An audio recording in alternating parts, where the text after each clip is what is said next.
Hi friends, എന്തൊക്കെയുണ്ട്? എല്ലാവർക്കും സുഖല്ലേ? എങ്ങനെയുണ്ട് പഠനമൊക്കെ? നല്ല രീതിയിൽ തന്നെ പോകുന്നില്ലേ? ഇന്ന് ഞാൻ വന്നിട്ടുള്ളത് എൻ്റെ എക്സാമിൻ്റെ ഒരു അനാലിസിസ് ഒക്കെ വെച്ചിട്ടാണ് കേട്ടോ. അപ്പം എക്സാം എങ്ങനെ ഉണ്ടായിരുന്നു എന്നുള്ള കാര്യങ്ങൾ മാത്രമാണ് പറയാൻ ഉദ്ദേശിക്കുന്നത്. പിന്നെ എൻ്റെ എക്സാമിൻ്റെ ഏകദേശം ഒരു റേഞ്ച് ഓഫ് മാർക്കാണ് ഇവിടെ പറയുന്നത്. എക്സാക്ട് മാർക്ക് നമുക്ക് പറയാൻ പറ്റില്ലല്ലോ, കാരണം നമുക്കറിയാം പി എസ് സിയുടെ എത്രയോ കാലമായിട്ടുള്ള ക്വസ്റ്റ്യൻ പേപ്പേഴ്സിലൊന്നും ഒരു ഫുള്ളായിട്ട് ലൈക്ക് ഇതുവരെ ഒരു മിസ്റ്റേക്ക് പോലും ഇല്ലാത്തൊരു ആൻസർ കീ കണ്ടിട്ട് കാലം കുറേ. അപ്പോൾ അതുകൊണ്ട് എത്ര ക്വസ്റ്റ്യൻസ് ക്യാൻസൽ ആവും, എത്ര ഡിലീറ്റ് ആക്കും, അങ്ങനെയുള്ള കാര്യങ്ങളൊന്നും അറിയില്ല. പിന്നെ ഞാനിപ്പോൾ ഈ വീഡിയോ ചെയ്യുന്ന സമയത്ത് ഒരു പ്രൊവിഷണൽ ആൻസർക്ക് വന്നിട്ടില്ല. പിന്നെ ഞാൻ ഈ വീഡിയോ ചെയ്യുന്നതിന് മെയിനായിട്ടുള്ള റീസൺ എന്താ വെച്ചാൽ, ഒരു 2-3 ഡേയ്സ് ഞാൻ എൻ്റെ വീട്ടിലുണ്ടാവാനുള്ള സാധ്യതയില്ല. അപ്പോൾ ഇങ്ങനെ ഒരു വീഡിയോ എടുക്കുക എന്നുള്ളത് പോസിബിൾ ആവാനും സാധ്യതയില്ല. അപ്പോൾ ഇങ്ങനെ ഒരു വീഡിയോ ഓൾറെഡി മീൻസ് നേരത്തെ ചെയ്ത് വെച്ച് കഴിഞ്ഞാൽ കുറച്ച് പേരോട് പറഞ്ഞിട്ടുണ്ടായിരുന്നു, എന്തായാലും അനാലിസിസ് കാണും, മാർക്കൊക്കെ പറയണം, അങ്ങനെയൊക്കെ പറഞ്ഞിട്ടുണ്ടായിരുന്നു. അപ്പം എന്നാലും ഈ ഒരു വീഡിയോ പോസ്റ്റ് ചെയ്യാൻ വിചാരിച്ചിട്ടാണ് കേട്ടോ. അപ്പോൾ ഞാൻ പറയാം, പ്രൊവിഷണൽ ആൻസർക്ക് വന്നിട്ടില്ല. ഇപ്പം സൈലം പോലുള്ള ചാനൽസൊക്കെ അവർ പുറത്തുവിട്ട ആൻസർക്ക് ഉണ്ടല്ലോ, അതായത് അവരുടെ ഒരു അനാലിസിസ് വീഡിയോ എക്സാം കഴിഞ്ഞുണ്ടാവാറുണ്ടല്ലോ, ആൻസേഴ്സും കട്ട് ഓഫ് ഒക്കെ വെച്ചിട്ട്. അപ്പോൾ അങ്ങനത്തെ വീഡിയോ വെച്ചിട്ട് ഞാൻ മാർക്ക് ഏകദേശം കാൽക്കുലേറ്റ് ചെയ്തിട്ടുണ്ടായിരുന്നു കേട്ടോ. അപ്പോൾ അതിന് മുന്നേ തന്നെ എനിക്ക് കുറച്ച് കാര്യങ്ങൾ പറയാനുണ്ട്. ഇന്ന് രാവിലെ എന്ത് മഴയായിരുന്നല്ലേ! ഇന്ന് ഞാൻ എനിക്കറിയാം, തെക്കോട്ടുള്ള ഭാഗങ്ങൾക്കൊക്കെ ഭയങ്കര മഴയായിരുന്നു. ഇന്നലെ മുതൽ മീൻസ് എത്ര 2-3 ദിവസമായിട്ടുണ്ട് തോന്നുന്നു. പക്ഷേ ഇന്നത്തേക്ക് ഭയങ്കര കനത്തിട്ടുണ്ട് മഴ. ഇപ്പം എൻ്റെ ഈ പ്രദേശത്ത് നോക്കുമ്പോൾ മഴ ഭയങ്കര കൂടുതലായിരുന്നു. ഇന്ന് ഒരു പുലർച്ചെ ഒരു 3 മണിക്കൊക്കെ തുടങ്ങിയ മഴയാ തോന്നുന്നു. ഒരു 11 മണി ആയിട്ടും, അത് എനിക്ക് ഉച്ചയ്ക്ക് ശേഷമായിരുന്നു കേട്ടോ എക്സാം 4ാമത്തെ ഘട്ടമായിരുന്നു. അപ്പോൾ എനിക്ക് വീട്ടിൽ നിന്ന് ഒരു 12:30ക്ക് ഇറങ്ങിയാൽ മതിയായിരുന്നു, കാരണം വീടിൻ്റെ അടുത്ത് തന്നെയായിരുന്നു സ്കൂൾ ഉണ്ടായിരുന്നത്. അപ്പോൾ 12:30ക്ക് വീടിൻ്റെ മുന്നിൽ കൂടെ പോകുന്ന ബസ്സിൽ തന്നെ കയറി കഴിഞ്ഞാൽ ഒരു 12:45 ആകുമ്പോഴേക്കും എക്സാം സെൻറ്ററിൽ എത്താൻ പറ്റുന്നതായിരുന്നു. അപ്പോൾ അതിൽ പോകാമെന്ന് കരുതിയിട്ടായിരുന്നു. അപ്പം അങ്ങനെ അവിടെ എത്തിയപ്പം എന്താ കുഴപ്പമൊന്നുമില്ല, മീൻസ് കറക്റ്റായിട്ട് എത്തുക ചെയ്തു. പക്ഷെ ഞാൻ ചിന്തിക്കുകയായിരുന്നു, ഇങ്ങനെ ഭയങ്കര മഴയുള്ളിടത്തും ഇങ്ങനെ യാത്ര ഒക്കെ ബുദ്ധിമുട്ടുള്ള സ്ഥലത്തൊക്കെ എങ്ങനെയായിരിക്കും അവർ എത്തിയിട്ടുണ്ടാവുന്ന ആലോചിച്ചപ്പോൾ നല്ല വിഷമം തോന്നി. പിന്നെ ഞാൻ അങ്ങനെ കേട്ടിട്ടുണ്ടായിരുന്നു, ന്യൂസിലൊക്കെ ഓരോന്ന് കേട്ട് ഭയങ്കര വിഷമിക്കുന്ന ഓരോ ന്യൂസുകളൊക്കെ കേട്ടിട്ടാണ് വീട്ടിൽ നിന്ന് ഇറങ്ങുന്നതന്നെ. അത്രമാത്രം ബുദ്ധിമുട്ടുകൾ തെക്കൻ ജില്ലകളിൽ അനുഭവിക്കുന്നുണ്ടെന്നൊക്കെ അറിഞ്ഞു. അപ്പോൾ ഒരുപാട് സങ്കടമുണ്ട് കേൾക്കുന്നില്ല. നമുക്ക് പക്ഷേ എന്താ ചെയ്യാൻ പറ്റും? പ്രകൃതിയുടെ ഓരോ കാര്യങ്ങൾ എന്ന് പറയുമ്പോൾ നമ്മുടെ കൺട്രോളിൽ നിൽക്കുന്ന കാര്യങ്ങളല്ലല്ലോ. മാക്സിമം സേഫ് ആയിട്ട് ഇരിക്കുക, എല്ലാവരും അത്ര സേഫ് ആയിട്ട് തന്നെ ഇരിക്കാൻ വേണ്ടി ശ്രമിക്കണം. എങ്ങനെ ഞാൻ സേഫ്റ്റി എന്ന് പറഞ്ഞിട്ട് എനിക്കറിയില്ല. മീൻസ് സേഫ് ആയിട്ടുള്ള സ്ഥലങ്ങളിലേക്ക് മാറുക എന്നുള്ളതാണ്. നിങ്ങളെ ഏരിയയ്ക്ക് ഏതെങ്കിലും തരത്തിൽ എന്തെങ്കിലും ബുദ്ധിമുട്ടുകൾ ഉണ്ടാവാൻ സാധ്യത ഉണ്ടെന്നുണ്ടെങ്കിൽ നേരത്തെ തന്നെ അത് മുൻകണ്ടുകൊണ്ട് മാറി അടുത്ത കുടുംബക്കാരുടെയോ അല്ലെങ്കിൽ അങ്ങനെയുള്ള സ്ഥലങ്ങളിലേക്ക് മാറുക എന്നുള്ളതാണ്. നമ്മൾ ഓരോ തവണയും കാണുന്നതാണ്, ഓരോ ദുരന്തങ്ങൾ ഉണ്ടാകുന്ന സമയത്ത് എത്രമാത്രമാണ് അതിൻ്റെ ഒരു വേദന എന്നുള്ളത്. അപ്പോൾ എല്ലാവരും നല്ലോണം സേഫ് ആയിട്ടിരിക്കണം എന്ന് തന്നെയാണ് കേട്ടോ അതും പറയാനുള്ളത്. അപ്പോൾ ഇന്ന് വീട്ടിൽ നിന്ന് ഞാൻ ഇറങ്ങുന്ന സമയത്ത് നല്ല മഴയായിരുന്നു. പക്ഷേ വീട്ടിൽ മീൻസ് ഒരു 11 മണിക്ക് ശേഷം അങ്ങനെ വലിയൊരു മഴ ഉണ്ടായിരുന്നില്ല. പിന്നെ എക്സാം സെൻറ്ററിൽ എത്തിയതിന് ശേഷം ഇരുന്നു മഴ. അതുകൊണ്ട് എനിക്ക് ബസ്സിൽ കയറി ആ യാത്ര വലിയ ബുദ്ധിമുട്ടുണ്ടായിരുന്നില്ല. എക്സാം സെൻറ്ററിൽ എത്തിയതിന് ശേഷം നല്ല മഴയായിരുന്നു. അപ്പം ഇന്നലെ ഇത്ര മണിക്കൂറായിട്ട് രാത്രി ഒരു ഞാൻ പറഞ്ഞില്ലേ, ഒരു 3 മണി മുതൽക്കായിട്ട് തുടങ്ങിയ ഒരു മഴയാണ്. രാവിലെ 11 മണി വരെ ഒരു മിനിറ്റ് പോലും അങ്ങനെ മഴ നിന്നിട്ടില്ല എന്ന് തോന്നുന്ന രീതിയിലായിരുന്നു മഴ ഉണ്ടായിരുന്നത്. പേടിച്ച് പോയിട്ടുണ്ടായിരുന്നു, അങ്ങനെ യാത്ര എന്തെങ്കിലും ബുദ്ധിമുട്ടാവുമോ എന്നൊക്കെ. പക്ഷേ അങ്ങനെ വലിയ ബുദ്ധിമുട്ടും കാര്യങ്ങളൊന്നും ഉണ്ടായിരുന്നില്ല. എന്തായാലും എല്ലാവരും സേഫ് ആയിട്ട് തന്നെ ഇരിക്കുക. പിന്നെ ഇന്നത്തെ എക്സാമിൻ്റെ കാര്യം പറയാന്നുണ്ടെങ്കിൽ, ഞാൻ സത്യത്തിൽ ഭയങ്കര പേടിച്ചിട്ടാണ് പോയിട്ടുണ്ടായിരുന്നത്. പേടിച്ചിട്ടെന്ന് പറയുമ്പം ഓരോ എക്സാം ഓരോ പോലെയാണല്ലോ ഉണ്ടായിരുന്നത്. അപ്പോൾ ഫസ്റ്റത്തെ എക്സാം സത്യത്തിൽ എനിക്ക് കുറച്ച് ഡിഫിക്കൽട്ടായിട്ടാണ് തോന്നിയിട്ടുണ്ടായിരുന്നത്. അത് ഭയങ്കര ഈസി ആയിരുന്നില്ല. പിന്നെ ഒരു 10th ലെവൽ പ്രിലിമിനറി എക്സാം എന്നുള്ള രീതിയിൽ നോക്കുന്ന സമയത്തും അത്ര ഈസി ഒന്നായിട്ട് എനിക്ക് തോന്നിയിട്ടില്ല. അതായത് ഫസ്റ്റത്തെ ഘട്ടം കേട്ടോ. പിന്നെ രണ്ടാമത്തെ ഘട്ടം വലിയൊരു കുഴപ്പമുണ്ടായിരുന്നില്ല എന്നുള്ള രീതിയിൽ എനിക്ക് തോന്നിയിട്ടുണ്ടായിരുന്നു. ക്വസ്റ്റ്യൻ പേപ്പർ, അതായത് ക്യാൻസൽ ആയ ക്വസ്റ്റ്യൻ പേപ്പർ ഉണ്ടായിരുന്നില്ല. അത് അത്യാവശ്യം ഈസി ആയിട്ട് എനിക്ക് തോന്നിയത്. പിന്നെ മൂന്നാമത്തെ ഘട്ടം ഞാൻ പിന്നെ മീൻസ് ഞാൻ വീട്ടിൽ നിന്ന് ചെയ്ത മാർക്കൊന്നും അതിൽ പറയാത്തതിൻ്റെ റീസൺ എന്താണെന്ന് വെച്ച് കഴിഞ്ഞാൽ, നമ്മൾ വീട്ടിലിരുന്ന് ചെയ്യുന്നതും എക്സാം ഹാളിൽ ഇരുന്ന് ചെയ്യുന്നതും ഭയങ്കര ഡിഫറൻ്റ് ആയിട്ടുള്ള എക്സ്പീരിയൻസ് ആണ് കേട്ടോ. ചിലപ്പോൾ വീട്ടിലിരുന്ന് നമുക്ക് ഭയങ്കര സിമ്പിളായിട്ട് ചെയ്യാൻ പറ്റുമായിരിക്കും. അതേ ക്വസ്റ്റ്യൻ തന്നെ നമുക്ക് എക്സാം ഹാളിൽ ചെന്നിരുന്ന് ചിലപ്പോൾ കിട്ടിക്കഴിഞ്ഞാൽ നമുക്ക് ചെയ്യാൻ പറ്റിക്കൊള്ളണമെന്നില്ല. അതിൻ്റെ പ്യുവർ എക്സാമ്പിൾ എനിക്കിന്ന് പറയാൻ പറ്റും. അത്ര എനിക്ക് കുറച്ച് അതായത് അത്രയും ഈസി ആയിട്ടുള്ളതും എല്ലാവർക്കും കിട്ടാൻ സാധ്യതയുള്ളതും ഏറ്റവും ബേസിക് ആയിട്ടുള്ള ചോദ്യങ്ങൾ വരെ എനിക്ക് തെറ്റിപ്പോയിട്ടുണ്ട്. അപ്പോൾ എനിക്കത് ഭയങ്കര ഇതായിപ്പോയി. അതാണ് പറയുന്നത്, നമുക്ക് വീട്ടിലിരുന്ന് നമ്മൾ നല്ല സേഫായിട്ട് നമ്മൾ കംഫർട്ടബിൾ ആയിട്ടുള്ള ഒരു സ്ഥലത്തിരുന്ന് എഴുതുന്ന പോലെയല്ല നമ്മൾ എക്സാം ഹാളിലോ അല്ലെങ്കിൽ ആ ഒരു പൊസിഷൻ, ലൈക്ക് എന്താ പറയുക, നമ്മൾ ആ ഒരു സ്ട്രെസ് ഇല്ലേ, ആ സ്ട്രെസ് എന്ന് പറയുമ്പോൾ എന്തൊക്കെ പറഞ്ഞാൽ നമ്മൾ എത്ര കൂളാണെന്ന് പറഞ്ഞാലും എക്സാം ഹാളിൽ പറയുമ്പോൾ അറിയാത്ത കുറച്ച് ആൾക്കാരുണ്ടാവും. ചിലപ്പോൾ നമ്മളെ ബെഞ്ചും കാര്യങ്ങളൊക്കെ അങ്ങോട്ടും ഇങ്ങോട്ടൊക്കെ ആടി ഉലയുന്നുണ്ടാവും. പിന്നെ മഴ, കാറ്റ്, കാലാവസ്ഥ, അവിടെ ഉള്ള ഇൻവിജിലേറ്റർ, അങ്ങനെയുള്ള കുറേ കാര്യങ്ങൾ ഡിപ്പെൻഡ് ചെയ്തിരിക്കും നമ്മളുടെ ആ ഒരു എക്സാം ഹാളിലത്തെ ഒരു അവസ്ഥ എന്ന് പറയുന്നത്. അപ്പോൾ ഇന്ന് വേറെ വലിയ കുഴപ്പങ്ങളും കാര്യങ്ങളൊന്നും ഉണ്ടായില്ല. എൻ്റെ ഡെസ്കിന് കുറച്ച് അപാകതകളുണ്ടായിരുന്നു. പക്ഷെ എന്നാലും കുഴപ്പമൊന്നും ഉണ്ടായിരുന്നില്ല. എൻ്റെ ബെഞ്ചിൽ ഞാൻ മാത്രമേ ഉണ്ടായിരുന്നുള്ളൂ. അപ്പോൾ അങ്ങോട്ട് ഇങ്ങോട്ട് അഡ്ജസ്റ്റ് ചെയ്തൊക്കെ കുറച്ചൊക്കെ അഡ്ജസ്റ്റ് ചെയ്തിരിക്കാൻ പറ്റുന്ന ഒരു അവസ്ഥയായിരുന്നു. അതുകൊണ്ട് വലിയൊരു പ്രശ്നം ഉണ്ടായില്ല. എന്നാലും എന്നിട്ട് പോലും എനിക്കിങ്ങനെ അത്രയും സിമ്പിളായിട്ടുള്ള ഒരു ക്വസ്റ്റ്യൻ എനിക്ക് തെറ്റിക്കേണ്ടി വന്നു. എനിക്കത് ഭയങ്കര വിഷമമായിട്ടോ. അത് ക്വസ്റ്റ്യൻ ഇതായിരുന്നു മറ്റേ ദക്ഷിണേന്ത്യയിൽ ആദ്യമായിട്ട് കണ്ണാടി പ്രതിഷ്ഠ നടത്തിയ അത് എത്ര തവണ ഞാൻ പഠിച്ച ചോദ്യാന്നുള്ള കാര്യം പോലും എനിക്കറിയില്ല. എത്ര തവണ പഠിച്ചിട്ട് പോലും എനിക്ക് തെറ്റിയിട്ടുണ്ടായിരുന്നുന്ന്. അപ്പൊ അതാ പറയണത് നമുക്ക് ഏറ്റവും സിമ്പിൾ ആയിട്ടുള്ള ചോദ്യങ്ങൾ വരെ തെറ്റിക്കാൻ പറ്റും. നമുക്ക് അവിടെ ഇരുന്ന് എഴുതുന്ന സമയത്ത്. പക്ഷെ ഇതേ ചോദ്യം ഞാൻ ഇപ്പൊ ഇരുന്ന് എഴുതാന്നുണ്ടെങ്കിൽ ഇപ്പൊ ഇരുന്നിട്ടല്ല വീട്ടിലിരുന്നിട്ടാണ് ഈ ചോദ്യ പേപ്പർ ഞാൻ കാണുന്നത് വെച്ചാൽ എനിക്ക് അത്ര ഈസി ആയിട്ട് തന്നെ ചിലപ്പം എഴുതാൻ പറ്റുമെന്ന് എനിക്ക് തോന്നുന്നുണ്ട്. അപ്പം അങ്ങനെയാണ് എനിക്ക് തോന്നിയത് കേട്ടോ. പിന്നെ ഈ ക്വസ്റ്റ്യൻ പേപ്പറിന്റെ കാര്യം പറയാന്നുണ്ടെങ്കിൽ കുറച്ച് ഡിഫറന്റ് ആയിട്ടുള്ള ക്വസ്റ്റ്യൻ പേപ്പർ ആയിട്ട് എനിക്ക് തോന്നി. അതൊരു 10th ലെവൽ പ്രിലിമിനറി എക്സാമിന് മീൻസ് എന്താ പറയാ ക്വസ്റ്റ്യൻ പേപ്പർ മൊത്തത്തിൽ ടഫ് ആണെന്നല്ല ട്ടോ ഞാൻ പറയണത്. പക്ഷേ ആം, കുറച്ച് ഡിഫറന്റ് ആയിട്ടുള്ള ഒരു ക്വസ്റ്റ്യൻ പേപ്പർ ആയിട്ട് തോന്നി. അതായത് കുറേ കറന്റ് അഫയേഴ്സിന്റെ എന്തൊക്കെയോ ഭാഗങ്ങൾ കേറി വന്നിട്ടുണ്ട്. പിന്നെ മാത്രമല്ല ഈ സ്റ്റേറ്റ്മെന്റ് ടൈപ്പ് ക്വസ്റ്റ്യൻസ് കുറച്ചധികം കൂടിയ പോലെ ഒരു 10th ലെവൽ പ്രിലിമിനറി എക്സാമിന് ഇങ്ങനെ ഇത്ര സ്റ്റേറ്റ്മെന്റ് ടൈപ്പ് ക്വസ്റ്റ്യൻസ് വരുമോന്ന് ചോദിച്ചു കഴിഞ്ഞാൽ എനിക്കറിയില്ല. അപ്പോൾ ഞാന് എനിക്ക് എക്സാമിന്റെ ടൈമിംഗ് കുറച്ചൊരു പേടിയായി പോയി. കാരണം ഇത്രയും എന്താ ലോങ് അല്ലേ സ്റ്റേറ്റ്മെന്റ് ഒക്കെ അത്യാവശ്യം വലുതല്ലേ. അപ്പോൾ പിന്നെ ചില സ്റ്റേറ്റ്മെന്റ് ഒക്കെ വായിക്കുന്നത് മറ്റേ ഒരു ക്വസ്റ്റ്യൻ ഉണ്ടായിരുന്നില്ലേ മഹാത്മാഗാന്ധി ഗ്രാമീൺ തൊഴിലുറപ്പ് മറ്റേ വി.ബി.ജി. റാംജിയുടെ. അതിലെനിക്ക് എത്ര വായിച്ചിട്ട് എന്താ ഡിഫറൻസ് മനസ്സിലാവുള്ളൂ. എനിക്ക് 2 ആൻസേഴ്സ് ഒരേപോലെ തന്നെ തോന്നിപ്പോയി. പിന്നെ നോക്കിയപ്പോഴാണ് ഡിഫറൻസ് ഉണ്ടെന്ന് മനസ്സിലായത്. അപ്പോൾ അങ്ങനെ ഓരോന്ന് എടുത്ത് ശരിക്കും വായിക്കേണ്ട തരത്തിലുള്ള ക്വസ്റ്റ്യൻസ് ഉണ്ടായിരുന്നു ഇപ്രാവശ്യം. അത് മാത്രല്ല കുറേ ഇങ്ങനെ സ്റ്റേറ്റ്മെന്റ് ടൈപ്പ് ക്വസ്റ്റ്യൻസ് ആയപ്പോൾ എനിക്കൊരു പേടിയുണ്ടായിരുന്നു. നമ്മള് എന്താ ടൈമിന്റെ പ്രശ്നം ഉണ്ടാവോ എന്നുള്ള രീതിയിൽ. നിങ്ങളും പറ ട്ടോ നിങ്ങക്ക് സ്റ്റേറ്റ്മെന്റ് കുറേ ഉള്ളത് പോലെയല്ലേ തോന്നിയത്? എനിക്കെന്തോ സ്റ്റേറ്റ്മെന്റ് കൂടുതലുള്ളത് കൊണ്ടാണോ മൊത്തത്തിൽ എന്തൊക്കെയോ ക്വസ്റ്റ്യൻ പേപ്പർ ഭയങ്കര വലുതായ പോലെ എനിക്ക് തോന്നി.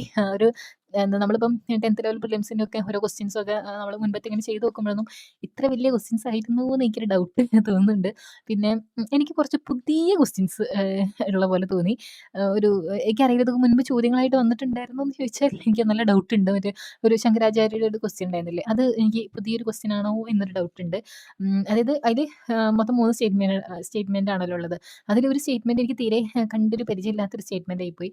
അങ്ങനെ കുറച്ച് ക്വസ്റ്റ്യൻസ് ഭയങ്കര പുതിയതായിട്ട് എനിക്ക് തോന്നി. ഇനിയിപ്പോ ഞാൻ കണ്ട് പരിചയമില്ലാത്തത് കൊണ്ടാണോ എനിക്കല്ല ഞാൻ പറഞ്ഞ കറന്റ് അഫയേഴ്സിന്റെ കാര്യമല്ല. കറന്റ് അഫയേഴ്സ് എന്തായാലും പുതിയത് തന്നെയായിരിക്കും. അതിൽ നമുക്കൊന്നും പറയാനില്ല. പക്ഷെ കറന്റ് അഫയേഴ്സ് അല്ലാതെ തന്നെ ഏതൊക്കെയോ ചോദ്യങ്ങള് ഭയങ്കര ഫ്രഷ് ആയിട്ട് എനിക്ക് തോന്നിപ്പോയി. അത് ഏഹ് അപ്പോ പിന്നെ ഒരു ക്വസ്റ്റ്യൻ ഉണ്ടായിരുന്നില്ലേ? ഇതൊക്കെ ഞാൻ എങ്ങനെ വിട്ടുപോയതെന്ന് പോലും എനിക്ക് ഓർമ്മയില്ല. അത് മറ്റേ പിംഗലി വെങ്കയ്യയുടെ ദേശീയ പതാക ആം, പതാകയുടെ മാതൃക ഗാന്ധിജിക്ക് സമർപ്പിച്ചെന്നൊക്കെ പറയില്ലേ? സത്യത്തിൽ ആ ഒരു ചോദ്യം എന്റെ ഓർമ്മയിലില്ല. ഞാൻ മറന്നു പോയതാവാനുള്ള എല്ലാ സാധ്യതയും. പക്ഷെ എനിക്ക് ആ ഭാഗം ഒന്ന് പഠിച്ചിട്ട് ഓർമ്മയൊന്നും കിട്ടിയില്ല ട്ടോ സത്യം പറഞ്ഞാൽ അവിടെ ചെന്നപ്പോ. അപ്പൊ അങ്ങനെയുള്ള കുറച്ചധികം മണ്ടത്തരങ്ങൾ ഇപ്രാവശ്യം എനിക്ക് പറ്റിയിട്ടുണ്ട്. എന്നാൽ പോലും ഞാൻ പറയാം അങ്ങനെ ഭയങ്കര ടഫാണ് എന്നൊന്നും ഞാൻ പറയണില്ല. അത്ര ഭയങ്കര ടഫ് ലൈക്ക് ഞാനിപ്പോ എന്റെ ഒരു ഒപ്പീനിയൻ മാത്രമാണ് പറയണത്.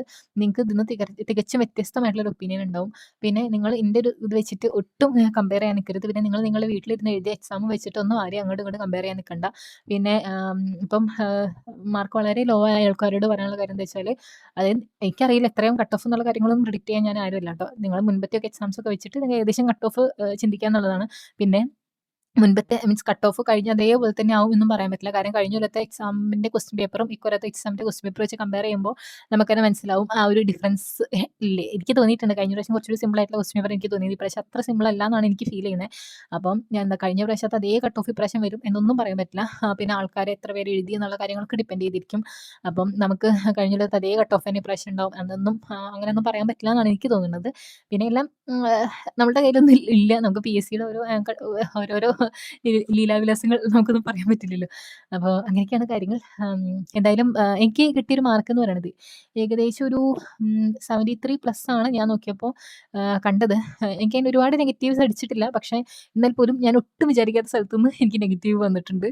അതായത് പിന്നെ വേറൊരു കാര്യം എനിക്ക് പറയാനുള്ളത് ഞാൻ സത്യം പറഞ്ഞാല് ഡിഗ്രി ലെവലിനായിരുന്നു എക്സാമിന് വേണ്ടിയിട്ട് അങ്ങനെ പ്രിപ്പയർ ചെയ്ത് തുടങ്ങിയിട്ടുണ്ടായിരുന്നെ. പക്ഷേ പിന്നെ അതിന് ശേഷം പിന്നെ അതിന് ശേഷം ഞാനിപ്പോൾ കുറച്ചായിട്ടുള്ളൂ ഒരു 1 വീക്കൊക്കെ ആയിട്ടുള്ളൂ ശരിക്കും ഇങ്ങനെ പ്രിലിംസിന് വേണ്ടിയിട്ട് ഇരുന്ന് പഠിക്കാന്നുള്ള ചിന്തയിലെത്തിയത്. കാരണം മാരത്തോണൊക്കെ ക്ലാസ്സസൊക്കെ കാണാന്നുള്ള രീതിയിലാണ് ഞാൻ ഇപ്പോൾ ചിന്തിച്ച് തുടങ്ങിയിട്ടുണ്ടായിരുന്നത്. അപ്പോൾ അങ്ങനെ മാരത്തോണാണ് മാക്സിമം കണ്ടത്. അപ്പോൾ ഞാൻ വീട്ടിൽ നിന്ന് ഇറങ്ങുന്നതിന് തൊട്ട് മുൻപ് കണ്ട മാരത്തോൺ അതൊക്കെ വളരെ യൂസ്ഫുൾ ആയിട്ടുണ്ടായിരുന്നു. അപ്പോൾ അത് എനിക്കറിയില്ല അത് എല്ലാവർക്കും അങ്ങനെ തന്നെയാന്ന് തോന്നുന്നു. നമ്മള് ഇറങ്ങാൻ നേരത്തൊക്കെ ഇങ്ങനെ അല്ലെങ്കിൽ ലാസ്റ്റ് മിനിറ്റൊക്കെ എന്തെങ്കിലും കാണുന്നത് അതായത് പുതിയതല്ല ട്ടോ ഞാൻ പറയണത്. ഓൾറെഡി പഠിച്ച സാധനങ്ങളൊന്ന് റിവൈസ് ചെയ്യുമ്പോൾ കുറച്ചുകൂടി അത് യൂസ്ഫുൾ ആവണ പോലെ എനിക്ക് തോന്നിയിട്ടുണ്ട്. അപ്പോൾ ഞാൻ മാക്സിമം മാരത്തോൺസ് ആണ് കാണാറുണ്ടായിരുന്നത്. അപ്പോൾ അങ്ങനെയുള്ള മാരത്തോൺസ് ഒക്കെ ഈ സത്യത്തിൽ നല്ല യൂസ്ഫുൾ ആയ പോലെ തോന്നി. പിന്നെ അതില് എനിക്ക് വളരെ സങ്കടം തോന്നിയ ഒരു ക്വസ്റ്റ്യൻ ഉണ്ടായിരുന്നു. മറ്റേ പാലിയം സത്യാഗ്രഹത്തിന്റെ ഒരു ക്വസ്റ്റ്യൻ ഉണ്ടായിരുന്നില്ലേ? അത് സത്യം എനിക്ക് തെറ്റിപ്പോയി കേട്ടോ. പക്ഷെ അത് അതില് സ്റ്റേറ്റ്മെന്റ് എന്തായിരുന്നു ലാസ്റ്റത്തെ സ്റ്റേറ്റ്മെന്റ്, അതായത് എ.ജി. വേലായുധന്റെ മരണം എന്നുള്ള സാധനം വരെ ഞാൻ കണ്ടിട്ടുള്ളൂ. ആ ക്വസ്റ്റ്യൻ ഫുള്ളായിട്ട് മീൻസ് ആ ഒരു സെന്റൻസ് മൊത്തത്തിൽ വായിച്ചില്ല ഞാന്. അപ്പഴാണ് അതിലൊരു പ്രശ്നം ഉണ്ടല്ലോന്ന് മനസ്സിലായത്. അതായത് മരണത്തെ തുടർന്ന് സത്യാഗ്രഹം പിൻവലിച്ചു എന്നുള്ളതാണ് സ്റ്റേറ്റ്മെന്റ്. ഞാന് ക്ലാസ് കയറുന്ന കുറച്ച് മുന്നെയാണ് ഈ സ്റ്റേറ്റ്മെന്റ് കേൾക്കണത്. ഇങ്ങനെ പാലിൻ സത്യാഗ്രഹ ബന്ധപ്പെട്ട ഭാഗങ്ങൾ ഇങ്ങനെ വായിച്ചുകൊണ്ടിരിക്കുക. അപ്പം എ.ജി. വേലായുധന്റെ മരണം എന്നുള്ള മരിച്ചു എന്നുള്ള മരണപ്പെട്ടു എന്നുള്ള കാര്യം വരെ എന്റെ ഓർമ്മയിലുള്ളൂ. ബാക്കി ഫുൾ സെന്റൻസ് ഞാൻ വായിച്ചില്ല. അങ്ങനെ ആ ക്വസ്റ്റ്യൻ അങ്ങ് തെറ്റിപ്പോയി. അപ്പൊ അങ്ങനെ തെറ്റിപ്പോയ കുറച്ചധികം ക്വസ്റ്റ്യൻസ് ഇപ്രാവശ്യം ഉണ്ടായിട്ടുണ്ട്. എന്നാലും കുഴപ്പമില്ല. എന്നാലും ഭയങ്കര ഒരുപാട് നെഗറ്റീവ്സ് ഒന്നും വന്നിട്ടില്ല എന്നാണ് എൻ്റെ ഒരു വിശ്വാസം. പിന്നെ ഞാൻ പറഞ്ഞ പോലെ തന്നെ ഫൈനൽ ആൻസർക്ക് വരാതെയൊന്നും നമുക്കൊന്നും പറയാൻ പറ്റില്ല. ഫൈനൽ ആൻസർക്ക് വന്നാൽ തന്നെ എനിക്കറിയില്ല ഇപ്പോഴത്തെ അവസ്ഥ എന്താന്നുള്ളത്. പിന്നെ കുറെയൊക്കെ ഭാഗ്യം, കുറെയൊക്കെ നമ്മുടെ കഷ്ടപ്പാട്, കുറേ കാര്യങ്ങളൊക്കെ ഡിപ്പെൻഡ് ചെയ്തിരിക്കും. പിന്നെ നമ്മുടെ ഒരു മാനസികാവസ്ഥ ഒക്കെ ഡിപ്പെൻഡ് ചെയ്തിരിക്കും നമ്മുടെ മാർക്കും കാര്യങ്ങളൊക്കെ. പിന്നെ ആ, നിങ്ങൾക്കന്നെ ഇപ്പൊ നിങ്ങളെ മാർക്ക് കുറവാണ് അങ്ങനെ ഇങ്ങനെ തോന്നുന്നതെന്ന് വെച്ചാൽ എനിക്ക് ഇന്നേ പറയാനുള്ളൂ. This is not the last chance. ഒരുപാട് എക്സാംസ് ഇനിയും വരുന്നുണ്ട്. അപ്പം നമ്മള് നല്ല രീതിയിൽ വർക്ക് ചെയ്ത് കഴിഞ്ഞാൽ നല്ല റിസൾട്ട് ഉണ്ടാവും. അത്രേ ഉള്ളൂ. പിന്നെ എനിക്കറിയില്ല ഇപ്പൊ ഇതൊക്കെ ഞാൻ കട്ട് ഓഫ് കിടക്കുന്ന മാർക്കാണോ എന്നുള്ള കാര്യങ്ങളെക്കുറിച്ച് എനിക്കൊരു ധാരണയില്ല. അതിനെക്കുറിച്ച് പറയാൻ ഞാൻ ആരുമല്ല. പി.എസ്.സിയിലെ അംഗമൊന്നും അല്ലല്ലോ. നമുക്കൊന്നും പറയാൻ പറ്റില്ലല്ലോ. ഇപ്പൊ ഇതൊക്കെയായിരിക്കും മാർക്കൊന്നും എനിക്ക് പറയാൻ പറ്റില്ല. ആർക്കും പറയാൻ പറ്റില്ല. നമ്മളിൽ ആർക്കും പറയാൻ പറ്റില്ല. അത് പി.എസ്.സി ആണ് തീരുമാനിക്കേണ്ടത്. എത്ര മാർക്കുള്ളവരാണ് കയറ്റുക, എത്ര പി.എസ്.സിക്ക് അറിയാം എത്രയാണ് ടഫ് മീൻസ് എത്ര ആൾക്കാരെ ഇതിൽ ഉൾക്കൊള്ളിക്കേണ്ടതായിട്ടുണ്ട് എന്നുള്ള കാര്യങ്ങളൊക്കെ അറിയാവുന്നത് പി.എസ്.സിക്ക് മാത്രമാണ്. അപ്പം പി.എസ്.സിയിൽ ഒരു തീരുമാനം എടുത്തോളൂ. അപ്പോൾ നമ്മളതിൽ ഇനിയിപ്പോൾ നമ്മൾ ഇതിനെക്കുറിച്ച് കൂടുതലായിട്ടുള്ള ചർച്ച വേണ്ട, ഇതിനെക്കുറിച്ച് ഇനി കൂടുതൽ ആലോചിച്ചിരിക്കുന്നതിൽ വലിയ അർത്ഥമില്ല എന്നാണ് എനിക്ക് തോന്നുന്നത്.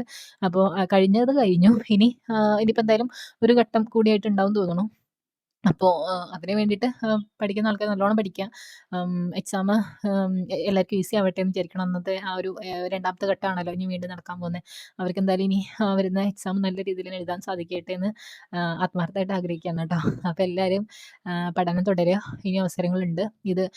ഇനിയിപ്പോൾ ഇത് കയ്യിൽ നിന്ന് പോയി എന്നുണ്ടെങ്കിൽ ടെൻഷൻ അടിക്കേണ്ട. എക്സാംസ് ഇനിയും വരും. നല്ലോണം എഴുതാം. ഇനിയിപ്പം ഇനി ഒരുപാട് അവസരങ്ങൾ വരുന്ന ഒരു സിറ്റുവേഷൻ ആണുള്ളത്. ഇനിയിപ്പോൾ എൽ.ഡി ഒക്കെ വരുന്നുണ്ട്. നല്ലോണം ഇരുന്ന് പഠിച്ചാൽ മതി. ഇനിയിപ്പോൾ അങ്ങനെയല്ല ഡിഗ്രിയിലെല്ലാം ഫോക്കസ് ചെയ്യുന്നത്. ഡിഗ്രിയിലെല്ലാം എക്സാംസ് ഒക്കെ വരുന്നുണ്ട്. കുറേ എങ്ങനെ നോക്കിയാലും എക്സാംസ് വന്നുകൊണ്ടിരിക്കുന്നുണ്ട്. അപ്പം ഇങ്ങനെ നിങ്ങളിപ്പോൾ ചിന്തിക്കുകയാണ് അയ്യോ ഞാൻ ഇത്രയും കഷ്ടപ്പെട്ട് എനിക്കിതിൽ മാർക്ക് കിട്ടിയില്ല എന്ന് ചിന്തിക്കുകയെന്നുണ്ടെങ്കിൽ ഇതേപോലെ ചിന്തിച്ചിട്ടാണ് ഇവിടെ ഇങ്ങനെ ചിന്തിച്ച സിറ്റുവേഷൻസ് ഇപ്പോൾ ജോലി ചെയ്യുന്നവർക്കും പല സമയത്തായിട്ട് ഉണ്ടായിട്ടുണ്ട്. പക്ഷെ ഇതൊക്കെ ഓവർകം ചെയ്തിട്ട് അവർ പഠിച്ചുകൊണ്ടായിരിക്കും അവരിപ്പം അങ്ങനെ ഒരു പൊസിഷനിൽ ഗവൺമെന്റിന്റെ ഒരു ഓഫീസിൽ ഒരു കസേരയിൽ ഇരിക്കുന്നുണ്ടാവുക. അപ്പോൾ ഇങ്ങനെ പഠിക്കുന്ന എല്ലാവർക്കും ഇങ്ങനത്തെ ഒരു സിറ്റുവേഷൻ ഉണ്ടാവും. എല്ലാവരും ഇതേപോലെ തന്നെ കുറേ കഷ്ടപ്പാടുകളിലൂടെ ആയിരിക്കും ഓരോ സ്ഥലത്ത് എത്തിയിട്ടുണ്ടാവുക. അങ്ങനെ വിചാരിക്കാം. നല്ലോണം പഠിക്കുക. എല്ലാവർക്കും നല്ല ജോലി കിട്ടട്ടെ. എല്ലാവരും ആഗ്രഹിച്ച ജോലി കിട്ടട്ടെ. ക്വാളിഫിക്കേഷൻ അനുസരിച്ചുള്ള ഏറ്റവും സന്തോഷം തരുന്ന അല്ലെങ്കിൽ നമ്മളെ ലൈഫ് ബെറ്റർ ആക്കാൻ സാധിക്കുന്ന ഒരു ജോലി തന്നെ എല്ലാവർക്കും ലഭിക്കട്ടെ എന്ന് ഞാൻ ആത്മാർത്ഥമായിട്ട് ആഗ്രഹിക്കുകയാണ്. അപ്പോൾ അത്രയേ ഉള്ളൂ. പിന്നെ നിങ്ങൾക്ക് വീഡിയോ ഇഷ്ടപ്പെട്ടു എന്നുണ്ടെങ്കിൽ തീർച്ചയായിട്ടും ലൈക്ക് ചെയ്യുക, ഷെയർ ചെയ്യുക, ഫ്രണ്ട്സിനൊക്കെ ഷെയർ ചെയ്ത് കൊടുക്കുക. അവർക്കും ഇതിനെക്കുറിച്ച് എന്തെങ്കിലും താല്പര്യം ഉണ്ടെന്നുണ്ടെങ്കിൽ അവർ പറഞ്ഞോട്ടെ. അപ്പോൾ അങ്ങനെയാണെന്നുണ്ടെങ്കിൽ അവർക്ക് ഷെയർ ചെയ്യാം. പിന്നെ കമൻസിലൂടെ നിങ്ങളുടെ അഭിപ്രായങ്ങളൊക്കെ അറിയിക്കുക. പിന്നെ നിങ്ങൾക്ക് നിങ്ങളുടെ മാർക്ക് എന്തെങ്കിലും പറയാൻ താല്പര്യം ഉണ്ടെന്നുണ്ടെങ്കിലോ അല്ലെങ്കിൽ വേറെ അഭിപ്രായങ്ങളൊക്കെ ഉണ്ടെന്നുണ്ടെങ്കിൽ കമൻസിലൂടെ അറിയിക്കുക. പിന്നെ അങ്ങനെ എന്തെങ്കിലും പേഴ്സണലി എൻ്റെ അടുത്ത് സംസാരിക്കാൻ ഉണ്ടെന്നുണ്ടെങ്കിൽ ഇൻസ്റ്റാഗ്രാം ഉണ്ട് നമുക്ക്. നമ്മുടെ സെയിം അക്കൗണ്ടിൻ്റെ അതായത് നമ്മുടെ യൂട്യൂബ് ചാനൽ സെയിം പേരിൽ നമുക്കൊരു അക്കൗണ്ട് ഉണ്ട് ഇൻസ്റ്റയിൽ. അപ്പോൾ അതിൽ വേണമെങ്കിൽ മെസ്സേജ് അയക്കാം. അതായത് ഇതിലെന്തെങ്കിലും പറയാൻ താല്പര്യമില്ല അല്ലെങ്കിൽ എന്തെങ്കിലും പേഴ്സണലി പറയാൻ ഉണ്ടെന്നുണ്ടെങ്കിൽ അങ്ങനെ പറയാം. പിന്നെ എപ്പോഴും ഞാൻ അതിൽ അവൈലബിൾ ആവണമെന്നില്ല. പക്ഷെ എന്നാലും കാണുന്ന സമയത്തൊക്കെ ഞാൻ റിപ്ലൈ തരാം. പിന്നെ നമുക്ക് ടെലഗ്രാമിൽ ഒരു ചാനലുണ്ട്. അതിൽ നമ്മൾ സെയിം ഇതിൻ്റെ പേര് തന്നെയാണ്. ഒരു പി.എസ്.സി യാത്ര തന്നെയാണ് ആ പേര്. അപ്പോൾ അതിൽ പോയി ജോയിൻ ചെയ്യാം. അപ്പോൾ അത്രയേ ഉള്ളൂ. Thank you so much for watching. എല്ലാവരും നല്ലോണം എഴുതിയിട്ടുണ്ടാവും വിചാരിക്കണം. ഇനിയിപ്പോൾ അങ്ങനെ എഴുതിയിട്ടില്ലെങ്കിൽ തന്നെ കുഴപ്പമൊന്നുമില്ല. അടുത്ത എക്സാം നമുക്ക് ഗംഭീരാക്കാം. പിന്നെ ഞാൻ പറഞ്ഞിട്ട് എൻ്റെ അവസ്ഥ എനിക്കറിയില്ല. ഇതിപ്പോൾ ഏത് മാർക്കാവും കട്ട് ഓഫ് എന്നൊന്നും അറിയാതെ ഞാനിപ്പോൾ ഇതിനെക്കുറിച്ച് കൂടുതൽ പ്രസംഗിച്ചിട്ടും കാര്യമില്ല. ഇതോടുകൂടി അവസരം തീർന്നിട്ടില്ല എന്ന് വിചാരിച്ചിട്ട് അടുത്ത എക്സാമിനായിട്ട് പഠിക്കാമെന്ന് മാത്രം കൂടെ ചെയ്യാനുള്ളൂ. ഇനിയിപ്പോൾ വീണ്ടും ചെന്നിട്ട് നമുക്ക് ടൈം റിവൈൻഡ് ചെയ്തിട്ട് ബാക്ക് പോയി എഴുതാൻ പറ്റില്ലല്ലോ. അപ്പോൾ അതുകൊണ്ട് ലീവ് ഇറ്റ്. അത്രയേ ഉള്ളൂ. അപ്പോൾ അത്രയേ ഉള്ളൂ. Thank you so much. Bye bye.